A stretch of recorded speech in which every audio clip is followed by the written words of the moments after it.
एक सुनहरे समय में एक छोटे से गांव में एक पुराना हवेली खड़ी थी। यह हवेली बहुत ही पुरानी और भूतियां थी। लोग कहते थे कि वहां रात को अजीबो गरीब आवाजें सुनाई देती थीं और किसी न किसी अज्ञात शक्ति का वास था।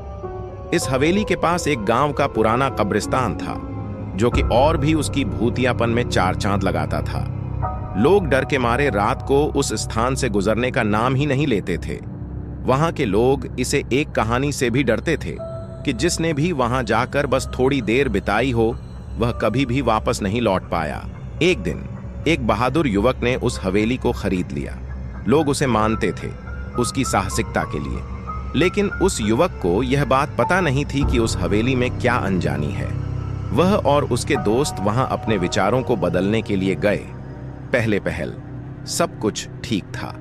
वहां की गहरी चुप्पी और हवा में गुमनामी ने उन्हें भी प्रभावित किया, लेकिन जब रात हो गई तो उनके साथ अजीब घटनाएं शुरू हो गईं।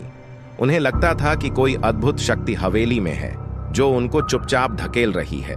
वहां के बाहर की तीव्र गर्मी के बावजूद हवेली के अंदर की ठंडी ठंडी हवा का महसूस होता था। उन्हें अजीब सी आवाजें भी सुनाई देती थीं। जब वह अंधेरे कमरे में पहुंचे तो उन्हें वहां एक पुरानी किताब मिली। किताब अत्यंत पुरानी और पूरी अस्पष्ट थी। वहां कुछ अजीब चित्र भी थे जो उन्हें बहुत ही भयंकर महसूस हुआ। वे उस किताब को देखते देखते अपनी आंखें मूंद लिए।